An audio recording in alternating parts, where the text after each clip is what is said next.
Make sure this is all on. Y'all know how it goes. This is a one-man show, the Satire Podcast. Quick jumping in to tie you on down something that I did not know was going on. And now I know what's going on, so I want to cast it on because it's not in the news too much.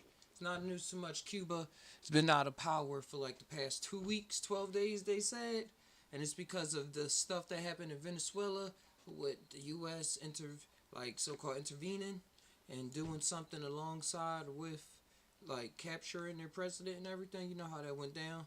But now Cuba gets their fuel from them. So now they've been out of fuel and like revolting and stuff. So I got some clips so we can check this out together.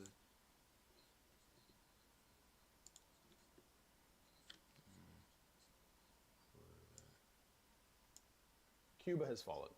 That's the news that I am delivering to you today. It has been 15 days since the blockade had begun, where all oil for the oil-dependent nation has been blocked. And though the Cuban government has tried to ration that as long as they can, the fact is they've just timed out. They've ran out of oil. So what we're watching right now is a complete collapse of the Cuban national energy grid. There are pockets of generated power for military bases and bunkers, and rich people like that don't help the people. For 95% of the population, over 11 million people are now without power, and that power is not coming back on. Our focus on this series has really been to highlight. Yeah, that's different. That's different than just like an outage, like something broke or something. They just gotta fix it. They literally don't have the fuel right now. Let me see if there's some more stuff pop up on this.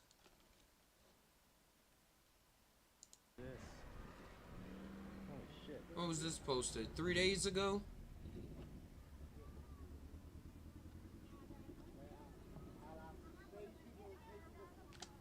I ain't know anything about this. Yeah, so this would be the same kind of apartment buildings in Russia. Similar, yeah. Similar. Much similar, yeah. The smell. It's hard not to feel a sense of melancholy as you walk the streets of Havana. There are signs of struggle everywhere. Domestic waste piles up around street corners, and these once majestic That's what I'm buildings saying. are slowly crumbling in on top of each other. It truly feels like Cuba is at a turning point, on a knife's edge even. This volatile reality formed the backdrop to my journey, a trip some people warned me not to take at a time of mounting political pressure and economic hardship. It feels more important than ever to document this music, to listen to He's not actually showing anything but talking himself. The comments was more interesting, like saying the U.S. is doing to Cuba what Israel did to Palestine. But I gotta see a little more what's going on. Rubbish on the streets, bikes to get around, power only by torchlight. This, the state. Wait, that's not a torch. Power only by torchlight. Just saying, but. This, the state of Cuba, desperately running out of oil supplies because it's reliant on Venezuela for fuel, and the U.S. blocking imports of oil from there threatens to grind this island to a halt. The problem is everywhere to be seen in Havana, and this now a threat to public health.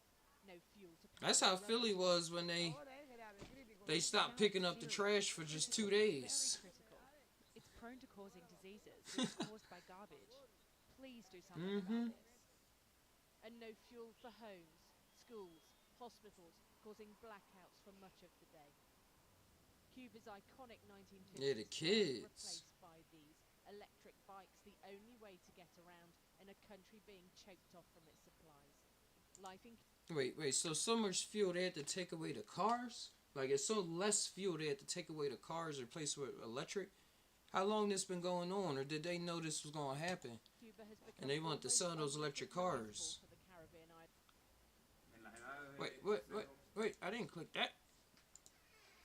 Rubbish on the streets, bikes to get around, power only split at the moment. Traditional alliances bending under the pressure of US involvement. These were much needed supplies from Mexico being shipped in last week. But its government now halting shipments after the US threatened tariffs against countries that send supplies to Cuba. Ah, But not everyone. so they're saying, hey, no, that's why no other country helping them.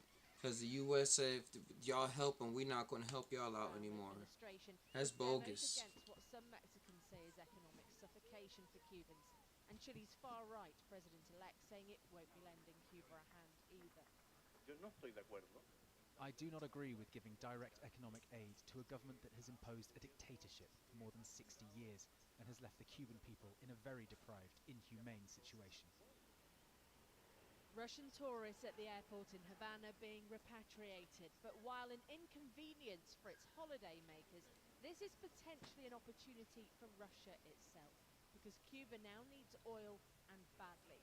Russia could... Then they're going to make new relationships with Russia instead of America. Secretary of State Marco Rubio, the son of now strengthening that. It seemed to be ramping that up further. My world strengthening that China, Russia. Like, there's just a lot going on. U.S. is missing out. A lifelong dream to exact regime. America thought they was the world running bully. The aggressive stance to Bloomberg. The fundamental problem Cuba has is it has no economy, and the people who are in charge of that country, in control of that country, they don't know how to improve the everyday life of their people without giving up power over sectors that they control. They want to control everything. They don't want the people of Cuba to control anything. The result for No, y'all want to control everything. The U.S. government. It was something I had in my favorites real fast. I want to go through. Trump actually was asked about it. This was a week ago. Guess when it started?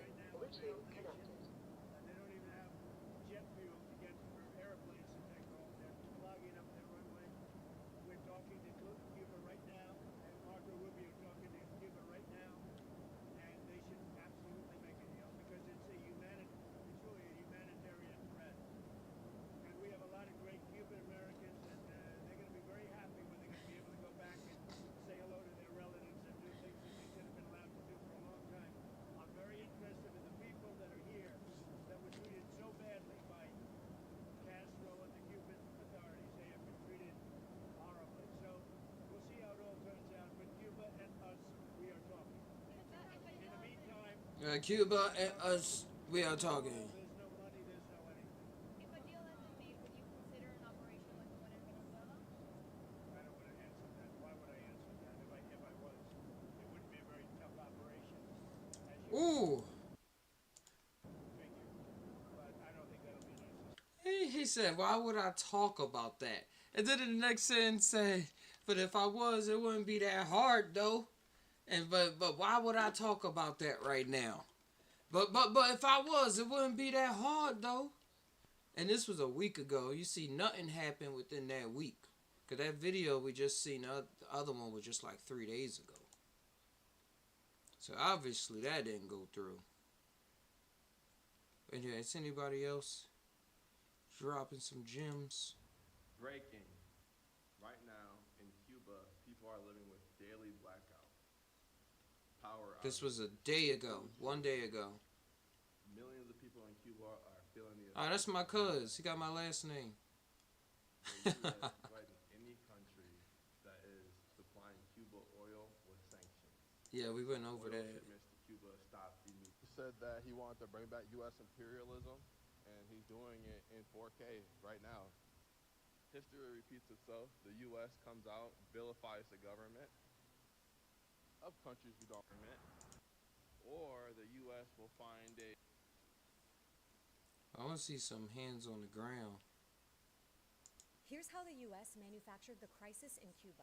Cuba is incredibly important to politicians in Washington, D.C. That's because of the Cuba lobby, one of the most influential ethnic foreign policy groups in the U.S. Despite the Cuban diaspora making up less than 1% That of art, the U.S. though. population, experts say the Cuba lobby punches above its weight. It's second only to the pro-Israel lobby, another group with a strong Florida base. U.S. politicians have championed their cause and cashed their checks for decades. The lobby was founded by elite Cuban exiles whose property had been seized by the revolution, and it seeks to dismantle the country's socialist system. Cuba will be failing pretty soon. The United States is isolating the Cuban regime. Cuba C has... Yeah, been long-term coming. The lobby is concentrated in and around southern Florida's Miami region, home to over half of all Cuban Americans. For years, like Florida, where the majority of Cuban Americans lean heavily conservative. That influence helps explain why the Republican candidate Trump made the switch in 2016 from wanting to end the embargo After 50 years, it's enough time, folks. to prolonging it. Now, he's doubling down. Trump has threatened tariffs against any country that exports oil to Cuba, which he claims is a stronghold for, get this, Hamas and Hezbollah. I mean, he may as well have thrown in that we had the Loch Ness Monster. An executive order, even by Trump's own high Hamas. Replete with falsifications.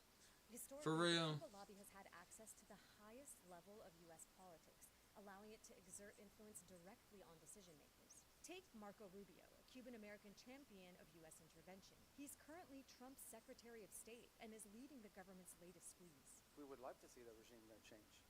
Even before Trump's decree, Cubans faced daily blackouts, food scarcity, and a critical shortage of medicine as a result of the U.S. embargo. You can trace that story back to 1952, when Fulgencio Batista ran a failing presidential campaign and launched a military coup instead. The U.S. supported Batista. Yeah, y'all gotta know, a lot of times, like, we didn't have people that could just upload videos and be a reporter without going through, most of the time, a system that the person that they was reporting on created in the first place. So it was literally some words you can say and can't say. Just like you see what Stephen Colbert is going through right now, and Jimmy Kimmel on the big stage. Should Stephen Colbert show about to be out of here in March. And they blaming the ratings and all of that, but nah, people's watching that show. So people, when they were talking, the politicians, when they would talk, they knew how people's minds was working. So they would just say little phrases here and there or have manufactured speeches that wasn't just written by them. It was written by at least like 10 other people, all with similar interests and like representing even more people. You got to get the writer for the group to write for the group. And then you get a writer for the writer. Then you get the orator for the writers and stuff like that. Get to put the best performative out of all the orators that can seem like he made it up himself and all these other things in between. That's what makes it a play. Like, that's what literally makes it a play. Somebody even brought up Obama and his speeches compared to his normal talks. And that's what everybody. So, all this talk that they was doing back then and people was falling for, now it's just like having a little more thought ingested into it. And like, that's cool that in this age of disinformation, like with all of the AI and different things going on where people have so many different divergent ideas, that we able just to see what's going on until we can make a choice. See a choice on how to move forward.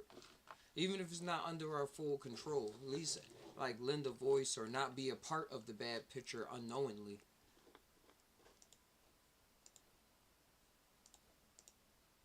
By recognizing his brutal and repressive government. Fidel Castro came to power in 1959 after a revolution ousted Batista. Thousands of Batista's loyalists fled the country for the U.S., and many landed just 145 kilometers away in Florida. Primarily upper class and wealthy, many of the people who first immigrated were established professionals like business leaders, doctors, and lawyers. Castro executed or jailed many Batista loyalists who remained. At that point, U.S. businesses dominated Cuba, controlling 80% of Cuban utilities and about 40% of its sugar production. Castro nationalized all of it. U.S. politicians decided to punish the country through its people, cutting off resources in hopes that it would provoke a revolt. But that didn't happen, so they kept squeezing. For years, most of the countries of Latin America and the rest of the world have staunchly opposed the U.S. blockade. And now, with Trump's latest tightening attempts, the U.S. says Cuba is on the brink of total humanitarian collapse. Here's how the U.S. manufactured the crisis. Dang. So she's saying that's how they manufacture it. I ain't saying it. But look at the past and what they already been planning. Like, it's just right there. It's an island not too far from Florida. That's why Florida populated with Cubans. So the human factor is just vicious to me. That it's two human cultures right there next to each other that share a lot of similarities. Because when you go to Florida, it's not like the rest of the U.S. all the time. But it is like Cuban. It's like you see when you get there. But for all of this division to be going on, is astounding. Literally have people trying to survive without electricity, fuel, fire, now food shortages, but right above in Florida, there are people living their best life. Like there's y'all see TV, like they living their best life out there.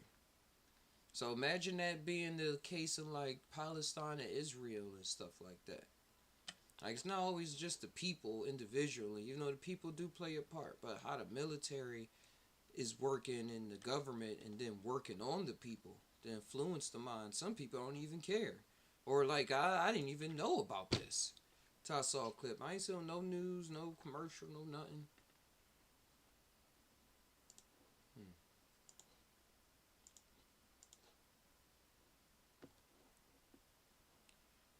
Alright, what else? What else? There was something else I favorited in here that I stopped watching. This was pretty funny.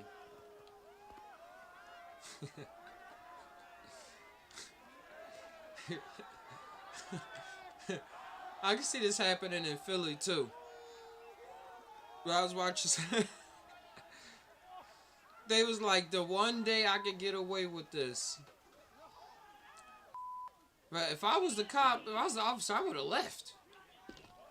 I just straight left. I was like, y'all see, they clearly don't need us here. They just playing in snow. And if we get in the middle of it, it's a 10v200.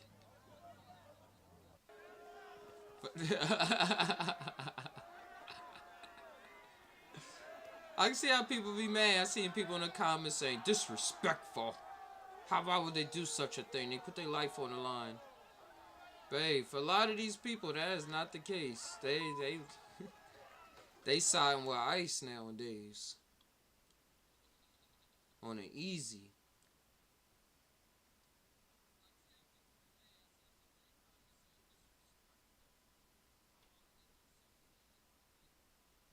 And I went over that one last time.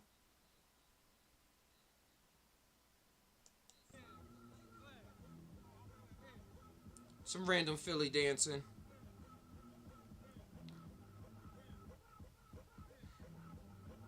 And it's from Jersey, but if you pull up, it's just going to be like that.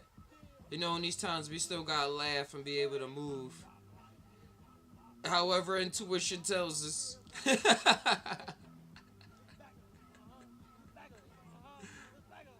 Yeah.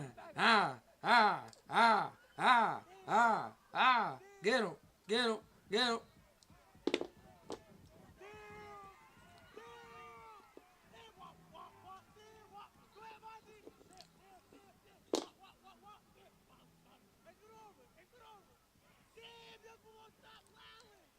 I know one of these could be your next future politician. Can invent something you never seen before. I'll tell her the truth, bro. When you look at where a lot of these other politicians come from and what they was doing when they was young, it's a reason you ain't hear about them until they was old. And then you look back and then you just hear about their political career. Like the president that's running the Ukraine was a whole comedian. And the New York mayor and something like that. I saw some videos of him doing some wild stuff back in the past. So don't doubt just because the skin color. That's what I'm talking about with these divisions and these separations. Let me see. New York mayor passed. Oh, I put Mayjoy.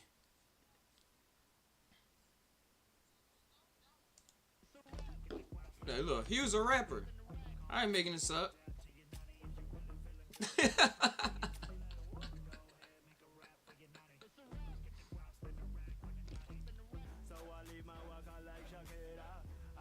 I don't have a clue what he's saying.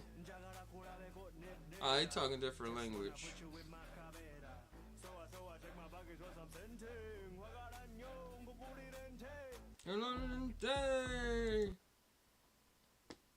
The second one slapped a little more, but that first one wasn't it at all. If you're wondering, like me, Let's see what comes up real quick while we still here before we log off. Fans have felt Mr. Krabs, I just real. Fans felt that Tyra did not take accountability. It's been a lot. Oh, did y'all hear about that? Backlash online and everywhere. The Tyra Banks, they came out with the documentary. Wow. Yeah. There go Miss J right there. She should answer the question that they asked. Heard Jay was in the hospital for like a year and a half, and Tyra ain't visit him at all. But that being said, that's I sick. think the reality is He made her so much money. It's just to be absolutely honest with it, and it's okay. It's okay to admit that you made a mistake. It's okay to say I'm sorry. It's okay to go it was right, and I know that, and we all know that. None of us are perfect. We were trying. There were lots of mistakes. Yeah, they was all on the show. They coming forward saying they did some things wrong. She ain't talking about it at all. I remember that day like it was yesterday watching the show. And Shandy in the documentary expressed her pain over a sexual encounter that was filmed. Now, SA. Mr. J, did you ever feel like the show went too far? Well, you know, for me, that Shandy scene was just devastating. She was the girl that in my mind, I was ready for her to win. Right. You know, you even see it in the doc. We're shooting in Verona, and she's winning. She had it. She's winning. She had it. I was in the production office when we got word of what was going down. I was devastated in the moment. And what I'd like everyone to just think about for a minute, because Shandy says this in her interview, she said, someone said, hey, how about the guys come over? Now, as someone who worked on that show, I can tell you the girls couldn't plan the next 5 minutes of their lives. They were following a directive. So who is the someone? That's the question. I'll leave it out there. I kind of know roughly, but the point is, someone presented that. This how this fuck shit be happening. He gonna say, I'll leave it right there. I ain't tell the whole thing. Did you ever feel like I didn't do enough to protect, or you tried to do as much as you could? Well, I mean, I didn't know about it. I don't know. So that's the thing. Ultimately, as judges, we were actually kept quite sort of separate from what was happening. They wanted that on purpose, so that their everyday lives sort of played out outside of it. And I used to watch this show when I was younger. Had my mom and my aunt around all the time. They would tell us about what they did. They did a photo shoot. They put the pressure on them. We wouldn't know what happened behind closed doors, as you wouldn't in real life. If you go to a job interview, you don't tell everyone all your dirty laundry, right? You basically go in there and you try and get the job. That's what that moment was for, right?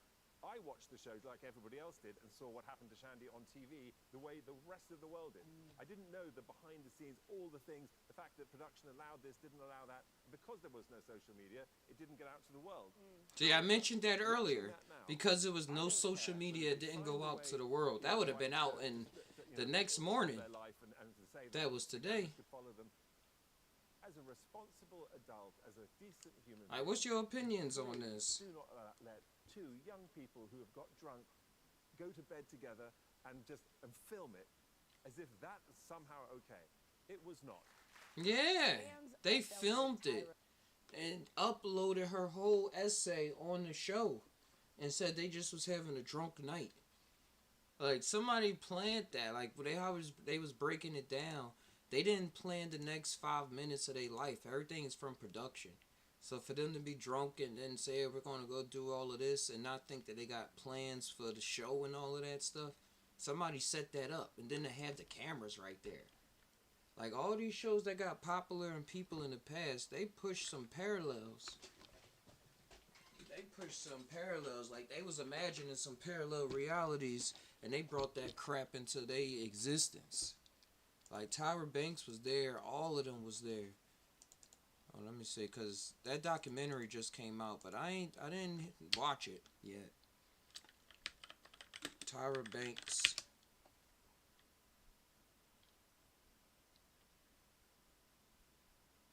Lower self-esteem, I would probably be starving myself right. If I had lower self-esteem, That's exactly what it that's what she instilled into those girls when they came on her show. have something to say.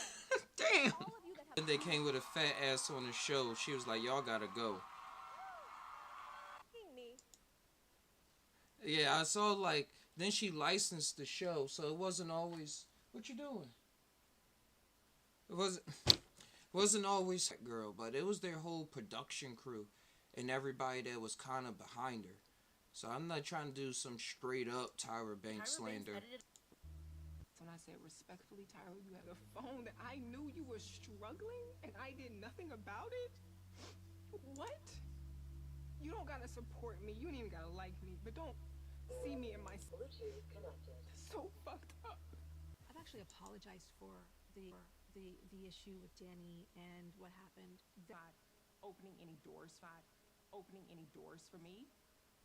You knew what you were doing for the show. You were making good for TV at my expense. So when I said, let's see this thing where we close this girl gap up. We're gonna make a killing off of it. You don't know me. You have no idea where I come from, where I've been, how long I've been there, what I had to do to get from where I was to where I am now. That was every episode. You don't know me.